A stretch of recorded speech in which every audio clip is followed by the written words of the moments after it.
আসসালামু আলাইকুম সবাইকে, আমি রাকিব আহমেদ সোহান। আর আশা করি সবাই ভালো আছেন। আর আজকে আমি এসেছিলাম সিএমবির মোড়ে। তো সিএমবির মোড়ে আসার কারণ হচ্ছে আজকে আমরা টিবাতে যাব। তো টিবাতে যাওয়ার আগে আমরা ভাবলাম যে সিএমবির মোড় থেকে একটু ঘুরে যাই, কারণ সিএমবির মোড়টা খুবই ভালোই লাগে আমার কাছে। আর সিএমবির মোড়ের পরিবেশটা খুবই ভালো, এখানে আসলে খুবই ভালোই লাগে আমার। এইখানে আসলে আর কোথাও যেতে ইচ্ছা করে না, এখানেই বসে থাকতে ইচ্ছা করে সারাদিন। তো তারপর আমরা সেখান থেকে টিবাতে আসি। আর টিবাতে এসে দেখি ভাই এত ভিড় ছিল মানুষের, ভাই গ্যাঞ্জামে ঢোকাই যাচ্ছিল না, এখানে এত ভিড় ছিল। তারপরেও আমরা কষ্ট করে ঠেলাঠেলি করে ঢুকলাম। এখানে একদিক দিয়ে মানুষ ঢুকছে এবং একদিক দিয়ে বের হচ্ছে, এখানে দাঁড়িয়ে থাকার মতো পরিস্থিতি নেই। তারপরে এই সামনে এসে এই কিনারার দিকে আমি একটু দাঁড়ালাম, আর এখানে অনেক জোরে বাতাস হচ্ছিল। আর এই সুন্দর পরিবেশে এই চাচি চোখে চশমা দিয়ে এখানে শুয়ে শুয়ে বাদাম খাচ্ছে। চাচির খুবই ভালোই লাগছে মনে হচ্ছে। তো যাই হোক, আর এখানে অনেক জোরে বাতাস হচ্ছিল, তো আমি এখানে হাত পা শার্ট করে একদম বাতাসের ফিল নিচ্ছিলাম, খুবই ভালোই লাগছিল। তারপর সন্ধ্যা হয়ে রাত হয়ে যায়, তো তার জন্য আমরা আবারও সিএমবির মোড়ের সামনের এখানে চলে আসি। আর এইখানে আপনাদের দাদুর অনেক বড় একটা ছবি দেওয়া আছে।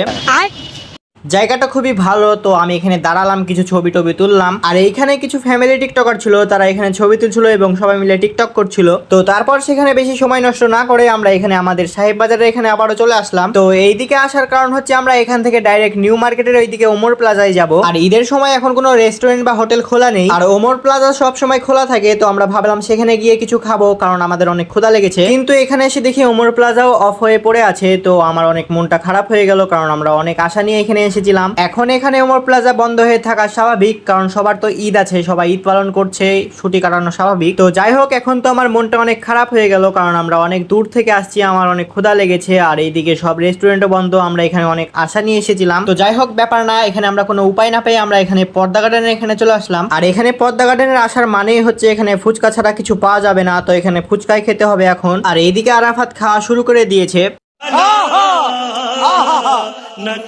তো সে একদম বড় করে মুখ খুলে সে তার ফুচকাটা মুখের মধ্যে একদম ঢুকিয়ে দিল পুরোটা।